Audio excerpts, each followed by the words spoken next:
Very good morning students. मैं Naresh Malik, lecturer in economics, government senior secondary school Budha Khera Lather, school education department Haryana के E learning Edusat प्रसारण में आपका स्वागत करता हूं। बच्चों, एक कहावत है कि मैंने सुना मैं भूल गया, मैंने देखा मुझे याद रहा, और जब मैंने किया तो मुझे समझ में आ गया।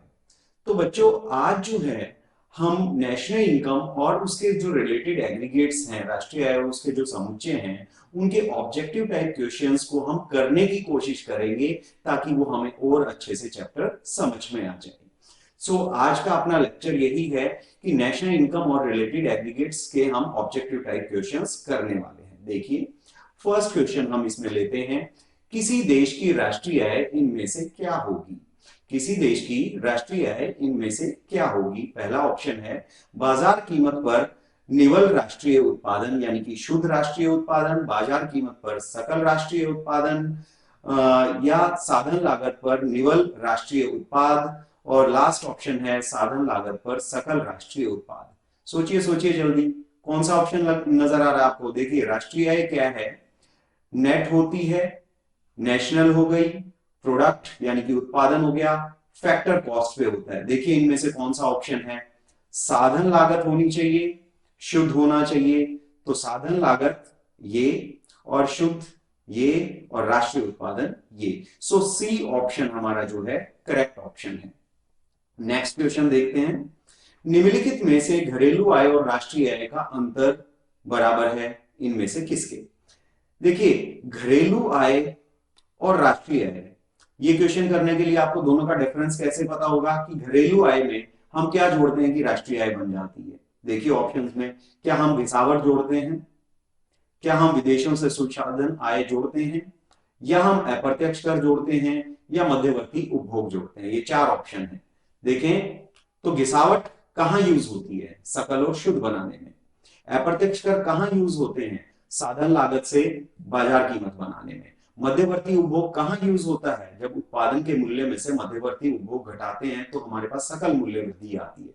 तो हमारे पास क्या ऑप्शन है, बी ऑप्शन है कि विदेशों से निवल यानी कि शुद्ध साधन आय जब घरेलू आय में जोड़ दी जाती है तो वो हमारी राष्ट्रीय आय बनती है। नेक्स्ट क्वेश्चन देखते हैं, राष्ट्रीय ऋण पर ब्याज डैश में शामिल होता है। ऑप्शंस हैं जीडीपी एमपी अर्थात सकल घरेलू उत्पादन बाजार कीमत पर, एनएनपीएफसी शुद्ध राष्ट्रीय उत्पादन साधन लागत पर, निजी आय, लास्ट ऑप्शन जीडीपीएफसी सकल घरेलू उत्पादन साधन लागत पर। देखिए, राष्ट्रीय ऋण पर ब्याज, राष्ट्रीय ऋण पर ब्याज क्या है।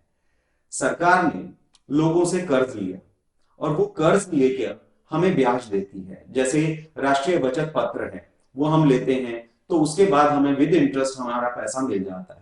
तो वो पैसा हम कहां यूटिलाइज करती है गवर्नमेंट, राष्ट्रीय ऋण पर ब्याज का पैसा कहां यूज करती है, वो करती है कंजम्पशन पर्पस के लिए। और जब कंजम्पशन पर्पस के लिए उपभोग कार्यों के लिए जब कर्ज लिया जाता है तो उसके ऊपर कोई भी ब्याज जो हमें मिलता है वो सिर्फ निजी आय का हिस्सा है, घरेलू आय या राष्ट्रीय आय में हम उसे शामिल नहीं करते।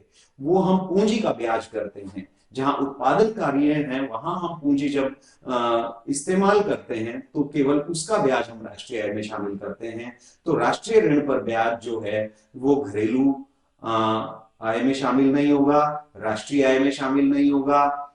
किस में शामिल होगा, निजी आय, क्योंकि निजी आय क्या है, सभी स्रोतों से प्राप्त निजी क्षेत्र की आय होती है, इसलिए केवल इसी में शामिल होगा। अगला क्वेश्चन है, हस्तांतरण भुगतान की पहचान है। क्या पहचान है हस्तांतरण भुगतान की, कोई कर नहीं है ये, उपभोक्ता उपभोक्ता की आय का बढ़ना, कोई मुद्रा लेन देन नहीं है, या कोई वस्तु व सेवा का उत्पादन नहीं है। देखिए, हस्तांतरण भुगतान में क्या कोई वस्तु पैदा होती है, सोचिए, कोई कर होता है हस्तांतरण, हस्तांतरण कर है, कर एक पार्ट है हस्तांतरण का। हस्तांतरण आय क्या है, वो आय जो एक तरफा होती है, जो वस्तु और सेवाओं के प्रवाह में कोई योगदान नहीं देती। तो कोई वस्तु व सेवा का कोई उत्पादन नहीं है, तो डी ऑप्शन जो है हमारा करेक्ट आंसर है। नेक्स्ट क्वेश्चन, स्थिर पूंजी की अप्रत्याशित हानि जिसका अंदाजा नहीं है, अचानक हो गया, अनएक्सपेक्टेड हम इसे बोलते हैं। तो जब उत्पादन चल रहा है और अचानक अप्रत्याशित रूप से कोई हानि हो जाए तो उसे हम क्या कहेंगे? क्या वह हानि? ए ऑप्शन स्थायी पूंजी का उपभोग कहलाएगी, स्थायी पूंजी का उपभोग कहलाएगी, या पूंजीगत हानि कहलाएगी, या आय की हानि कहलाएगी, या इनमें से कोई नहीं? देखिए, सोचिए सोचिए। कुछ बच्चों ने सही सोचा होगा। यहां पर क्या है? ये पूंजीगत हानि है, कैपिटल लॉस है ये। क्योंकि अगर ये प्रत्याशित होती तो डेप्रिसिएशन का पार्ट होती, स्थायी पूंजी का उपभोग है, ये अप्रत्याशित है, जैसे आग का लगना। ठीक है, बाढ़ आ जाए तो मशीनें तब खराब हो सकती हैं, पानी घुस जाए उनके अंदर, तो ये अप्रत्याशित है, हम इसका इंश्योरेंस करा सकते हैं। तो डेप्रिसिएशन का इंश्योरेंस नहीं होता, तो स्थायी पूंजी का उपभोग ये नहीं है, डेप्रिसिएशन नहीं है, ये पूंजीगत हानि है। अगला क्वेश्चन, राष्ट्रीय आय साधन आय का जोड़ है। राष्ट्रीय आय क्या है? साधन आय का जोड़ है, जो प्राप्त है कहां से? नागरिकों से, निवासियों से, आर्थिक सीमा से, या नागरिक व निवासी दोनों से। देखिए, साधन आय, अगर आप राष्ट्रीय आय की परिभाषा देखें तो क्या है उसके अंदर? सामान्य निवासियों द्वारा अर्जित आय। तो सामान्य निवासियों की बात कर रहे हैं हम यहां पे। ठीक है, एक लेखा वर्ष में आर्थिक रुचि के साथ वो व्यक्ति भारत के अंदर अगर रहता है तो वो हमारा सामान्य निवासी है। तो हम सामान्य निवासियों की यहां बात कर रहे हैं, जो साधन आय का जोड़ है राष्ट्रीय आय में। अगला क्वेश्चन, इनमें से कौन राष्ट्रीय आय नहीं है? राष्ट्रीय उत्पाद, राष्ट्रीय व्यय, राष्ट्रीय धन, या उपरोक्त सभी हैं? देखिए यहां पे सी ऑप्शन है, राष्ट्रीय धन। धन नहीं है, उत्पादन राष्ट्रीय उत्पाद विधि से आप करते हैं, व्यय विधि से आप राष्ट्रीय आय निकालते हैं, और आय विधि से भी निकालते हैं। तो ये जो धन है, ये धन नहीं है राष्ट्रीय आय। जीडीपी एमपी, सकल घरेलू उत्पादन बाजार कीमत पर। नीचे ऑप्शंस दिए गए हैं, इनमें से क्या सही है? एनडीपीएमपी प्लस घिसावट। देखिए, एनएनपी एट एमपी यानी कि शुद्ध राष्ट्रीय उत्पादन बाजार कीमत पर, इसमें घिसावट जोड़ेंगे, माइनस कर देंगे हम विदेशों से प्राप्त शुद्ध साधन आय। थर्ड ऑप्शन है जीएनपीएफसी, सकल राष्ट्रीय उत्पादन साधन लागत पर, इसमें से लेस करेंगे हम विदेशों से प्राप्त शुद्ध साधन आय, प्लस करेंगे शुद्ध अप्रत्यक्ष कर, या उपरोक्त सभी। करिए, देखिए एनडीपीएमपी, फर्स्ट ऑप्शन देखते हैं हम। एन है, क्या चाहिए हमें? ग्रॉस। ग्रॉस के लिए क्या करेंगे? गिसावट ऐड कर देंगे। बाकी D, D as it is है, एमपी एज इट इज है, तो फर्स्ट ऑप्शन हमारा ठीक हुआ। ठीक है, सेकंड ऑप्शन देखते हैं। ये है शुद्ध, एन स्टार्टिंग में, तो इसमें हमने घिसावट जोड़ दी तो सकल बन गया। अब डी है घरेलू, और ये क्या है? राष्ट्रीय, एन। अब राष्ट्रीय है तो विदेशियों से प्राप्त शुद्ध साधन आय घटा दी गई, ये घट रही है, ये देखिए ये घट रही है, ये घटा दी। और एमपी, ये एमपी है ही, तो ये भी हमारा क्या हो गया? करेक्ट हो गया। सी ऑप्शन देखते हैं, G N P F C. जी, ये भी जी है, और क्वेश्चन में भी जी है। एन राष्ट्रीय है सी ऑप्शन में, और हमें क्या चाहिए? घरेलू। घरेलू है तो विदेशों से प्राप्त शुद्ध साधन आय ये घटा दी गई है, तो देखिए ये घट गई, तो ये डी बन जाएगा। प्लस करेंगे शुद्ध अप्रत्यक्ष कर, तो ये एफसी जो है एमपी में कन्वर्ट हो जाएगा, ये एफसी एमपी में कन्वर्ट हो जाएगा, तो ये भी ऑप्शन हमारा ठीक हो जाता है, थर्ड। अब ये डी ऑप्शन है, उपरोक्त सभी, तो उपरोक्त सभी इसका आंसर है। इस तरीके से आपने क्वेश्चंस अटेम्प्ट करने हैं, फटाफट सॉल्व करके देख लेना। Next, NDPFC. एन यानी कि शुद्ध, डी यानी घरेलू, एफसी यानी साधन लागत। तो शुद्ध घरेलू उत्पादन साधन लागत पर वो कैसे निकलेगा? जीडीपीएमपी। जीडीपीएमपी में से हमने क्या किया? क्या लेस करेंगे कि ये एनडीपीएफसी बन जाए। देखिए घिसावट, फर्स्ट ऑप्शन, अगर हम घिसावट लेस करते हैं तो ये जी में से घिसावट लेस करेंगे तो ये एनडीपी एमपी बन जाएगा। तो हमें क्या चाहिए, एफसी पे चाहिए। अगला क्या है, शुद्ध अप्रत्यक्ष कर। अगर केवल शुद्ध अप्रत्यक्ष कर लेस करते हैं तो मार्केट प्राइस में से शुद्ध अप्रत्यक्ष कर लेस करेंगे तो हमारे पास क्या आ जाएगा, साधन लागत। लेकिन क्वेश्चन फिर यही रहेगा कि ये ग्रॉस स्टार्टिंग में है, ठीक है। तो ये हमारा ऑप्शन नहीं बन पाएगा, फर्स्ट भी नहीं बन पाएगा, क्योंकि यहां पे बाजार कीमत है, ये कन्वर्ट नहीं हो रही थी फर्स्ट ऑप्शन में। सेकंड ऑप्शन में क्या है, बाजार कीमत को साधन लागत में बदल दिया लेकिन सकल नहीं बदला गया। सी ऑप्शन देखिए, तो यहां पर जीडीपी में से अगर आप क्या करें, यहां पर आप घिसावट लेस कर देते हैं तो ये एनडीपी बन गया एमपी पे, क्वेश्चन में भी एमपी है।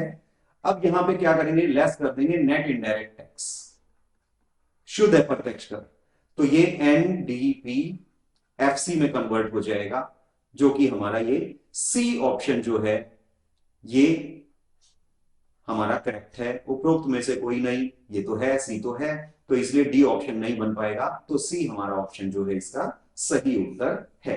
नेक्स्ट क्वेश्चन देखते हैं, राष्ट्रीय ऋण पर ब्याज राष्ट्रीय आय में डैश है।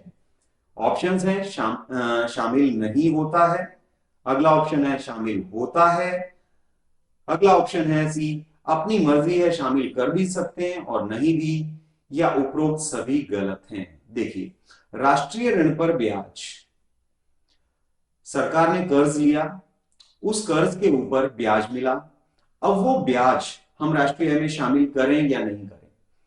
पहले क्वेश्चन आया था, मैंने कहा था कि वहां पर क्या है, राष्ट्रीय ऋण पर जो ब्याज होता है वो उपभोग कार्यों के लिए सरकार इस्तेमाल करती है। राष्ट्रीय जो हम नेशनल अकाउंट्स जब डेवलप करते हैं तो उसके अंदर हमारे पास क्या है, नेशनल इनकम अकाउंटिंग के अकॉर्डिंग ये माना जाता है कि राष्ट्रीय ऋण पर जो ब्याज है वो उपभोग कार्यों के लिए दिया गया है, उपभोग कार्यों में सरकार ने वो पैसा इस्तेमाल किया था, इसलिए ये शामिल नहीं होता है।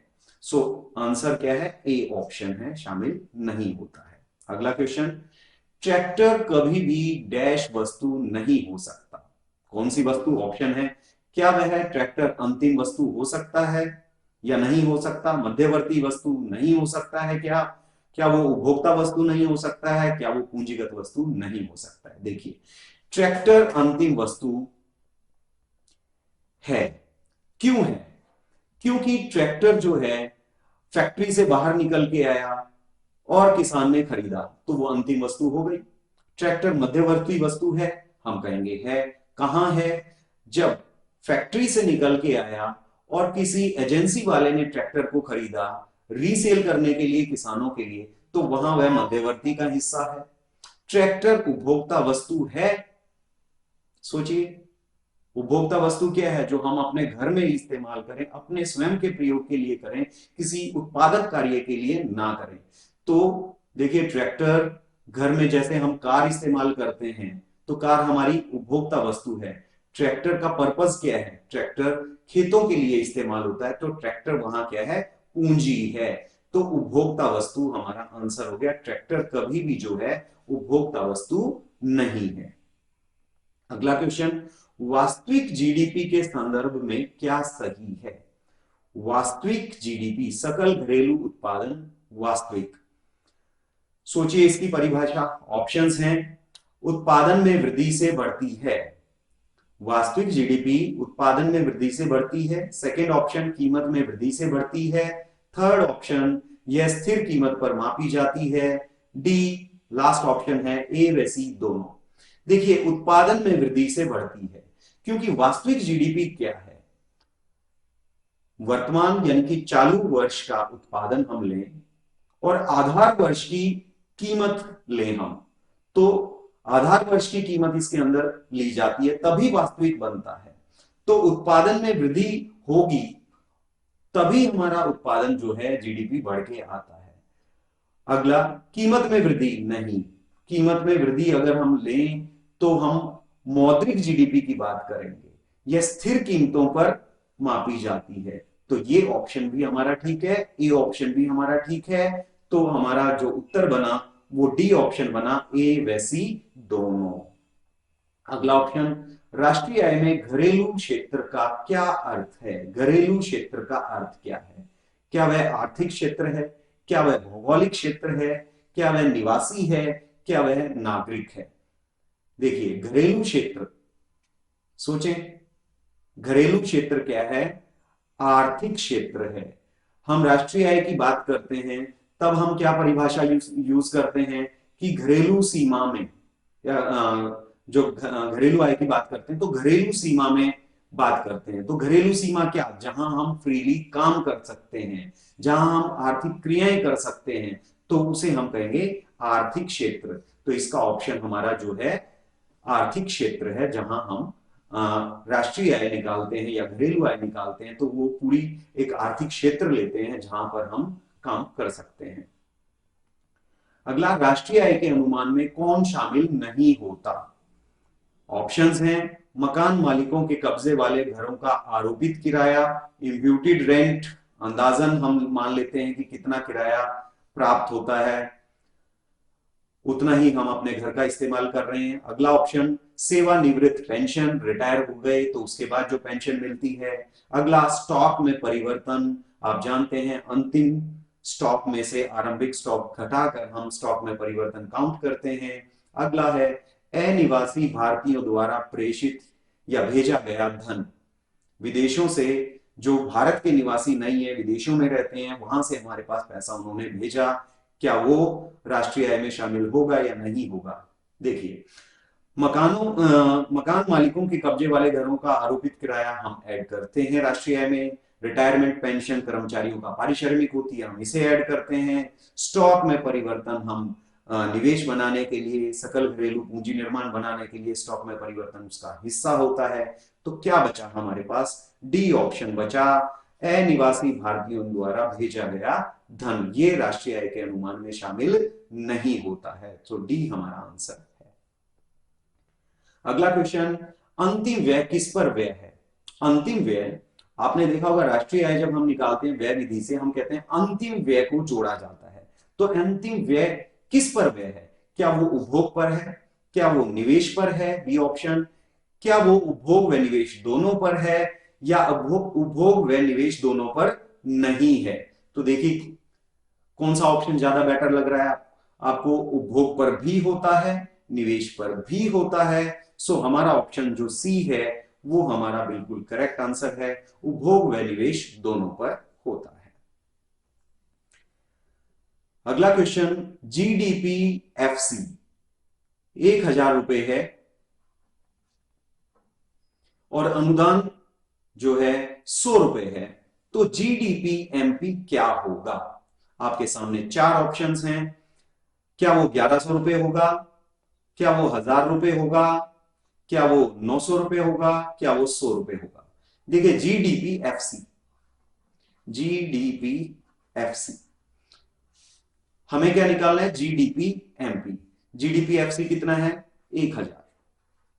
क्या बनाना है? जीडीपी एमपी बनाना है। देखिए, ये ग्रॉस, ये ग्रॉस, यानी सकल सकल, ये घरेलू, ये घरेलू। अंतर कहां है? ये साधन लागत है, ये बाजार कीमत है। तो हमें किस में कन्वर्ट करना है? ये बाजार कीमत में कन्वर्ट करना है। तो बाजार कीमत में जब कन्वर्ट करते हैं तो हम क्या करते हैं? शुद्ध अप्रत्यक्ष कर जोड़ते हैं। इसका अभिप्राय क्या है कि प्लस तो करते हैं हम अप्रत्यक्ष कर और लेस करते हैं हम अनुदान या आर्थिक सहायता। तो अब देखिए यहां अनुदान कितना है? 100 रुपए है। तो अप्रत्यक्ष कर हमें गिवन नहीं है, तो ये ऑप्शन तो हमारे पास रहेगा ही नहीं। तो हमारे पास क्या है? अनुदान 100 रुपए। तो 100 इसमें से लेस कर देंगे तो आपका ऑप्शन कितना बनता है? 900। तो इस तरीके से आप देख सकते हैं 900 जो है हमारा करेक्ट आंसर है। नेक्स्ट क्वेश्चन, परिचालन अधिशेष, इंग्लिश में ऑपरेटिंग सरप्लस, डैश में प्राप्त नहीं होता।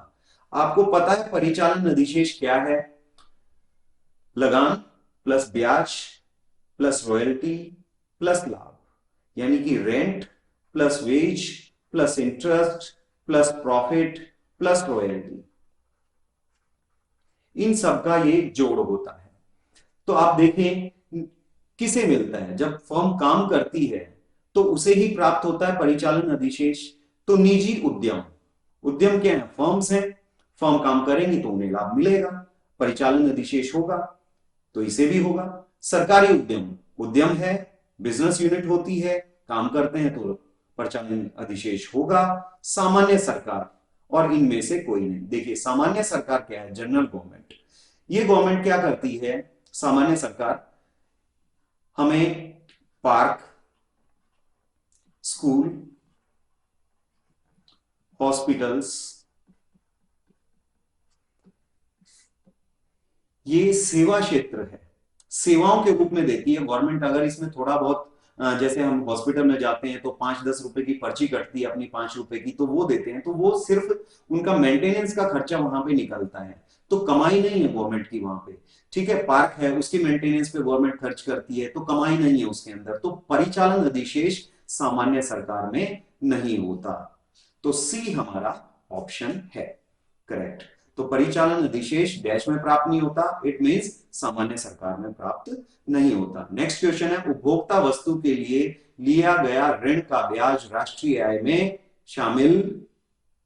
इसी तरीके का हमने राष्ट्रीय ऋण पर ब्याज में पढ़ा था कि वो वहां शामिल नहीं होता, राष्ट्रीय आय में, निजी आय में होता है। तो यहां देखिए उसी तरीके से ये क्वेश्चन सॉल्व होगा। उपभोक्ता वस्तु के लिए लिया गया ऋण का ब्याज राष्ट्रीय आय में शामिल होता है, नहीं होता है? सी ऑप्शन शामिल कर भी सकते हैं और नहीं भी, क्या अपनी मर्जी चलती है राष्ट्रीय आय निकालने में? सोचिए, डी इनमें से कोई नहीं। तो देखिए शामिल नहीं होता है, ये हमारा आंसर है। उपभोक्ता वस्तु के लिए लिया गया ऋण शामिल नहीं है। जैसे घर में अगर हम कार खरीदें या फ्रिज खरीदें, ठीक है, तो हम उसके लिए अगर वो लोन लेके हमने लिया है तो उसका इंटरेस्ट कभी भी राष्ट्रीय आय में शामिल नहीं होगा, क्योंकि उत्पादन कार्यों के लिए ही केवल वो वाला ब्याज ही शामिल होता है।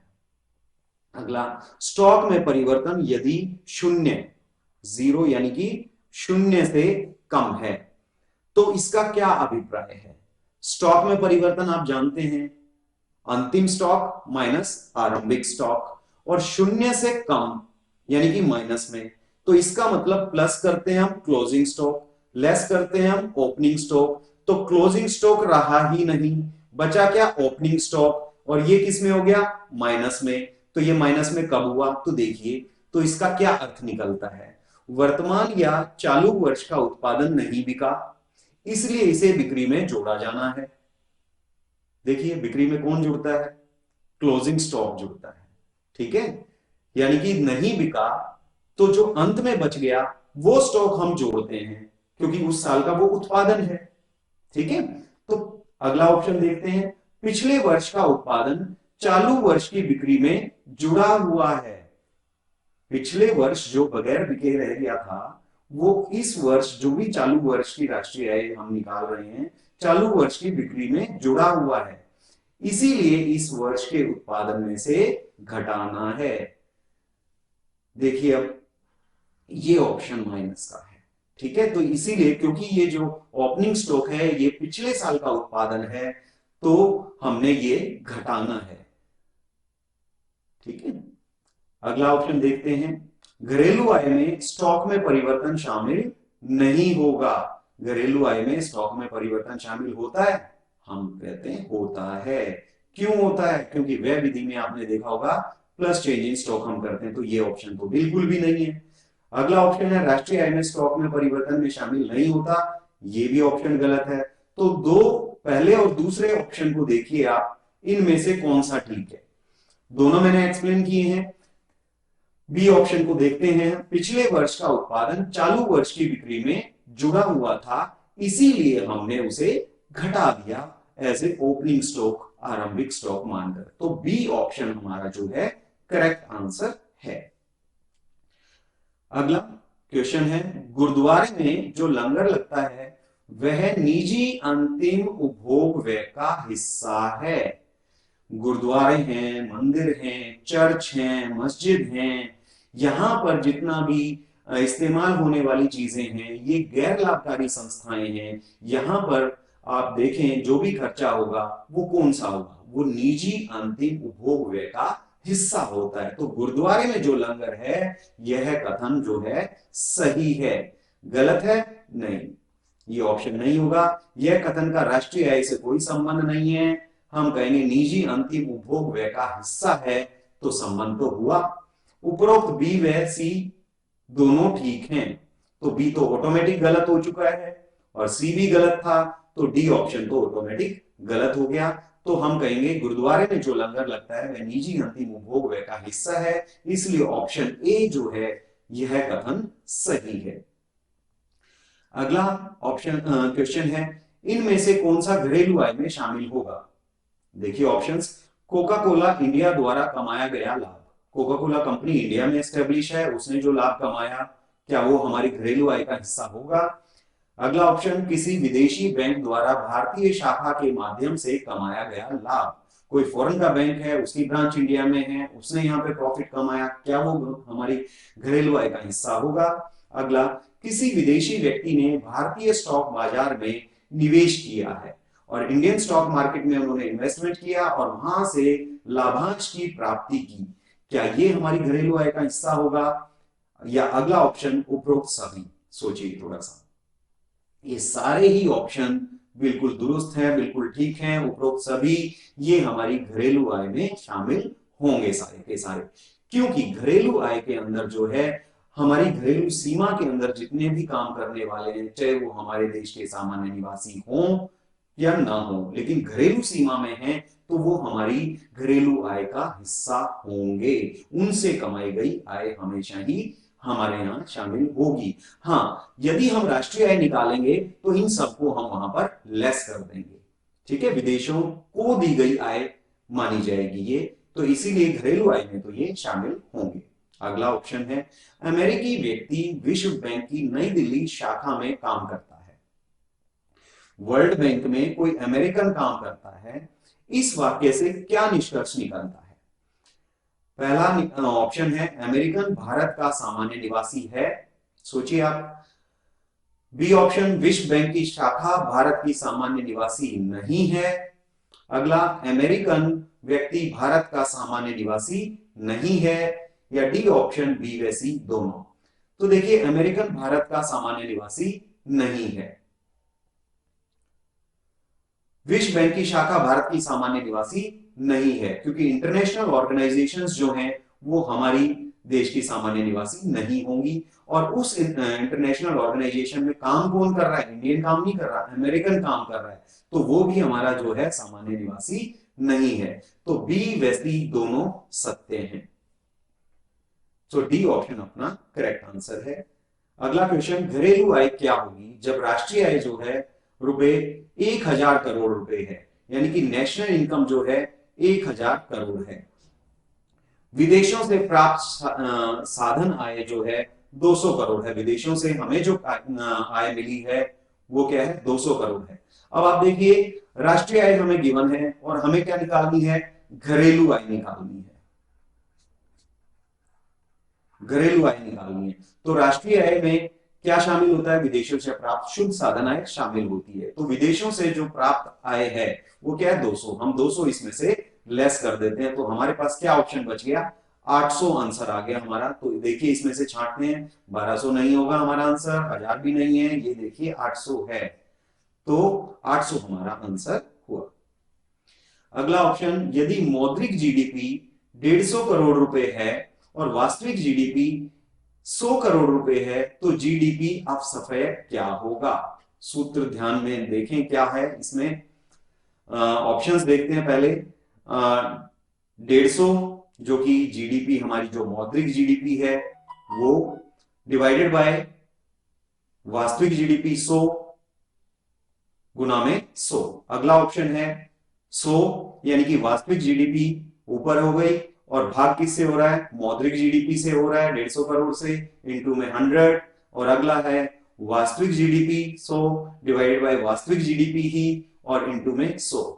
ऑप्शन शायद आपको आ गया होगा ध्यान में। क्या होता है हमारा? मौद्रिक जीडीपी जो हमारी दे रखी है 150 डिवाइडेड बाय वास्तविक जीडीपी 100 इंटू में 100। सो हमारा जो आंसर आएगा वो क्या आ गया? 150। तो देखिए यहां पर जो हमारा ये वाला फॉर्मूला जो है वो यूज होगा, तो ए ऑप्शन हमारा करेक्ट हुआ। और यहां पर जो हमारा आंसर आएगा 150, तो इट मींस हमारा जो है 50% जो है कीमत बढ़ी है। बढ़ने की वजह से जो है हमारा जो ये है मौद्रिक जीडीपी ज्यादा बनी थी। अगला क्वेश्चन देखें, आय पहले उत्पादक इकाइयों द्वारा सर्जित, आय पहले उत्पादक इकाइयों द्वारा सर्जित, फिर परिवार क्षेत्र में वितरित यानी कि बांटी जाती है, और अंत में वस्तुओं और सेवाओं पर खर्च की जाती है।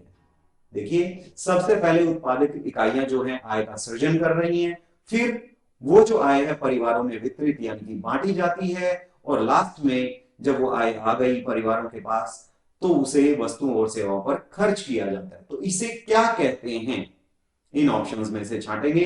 इसे राष्ट्रीय आय का प्रवाह कहते हैं, या मुद्रा का चक्रीय प्रवाह कहते हैं, या मुद्रा का दो तरफा प्रवाह कहते हैं, या आय का चक्रीय प्रवाह।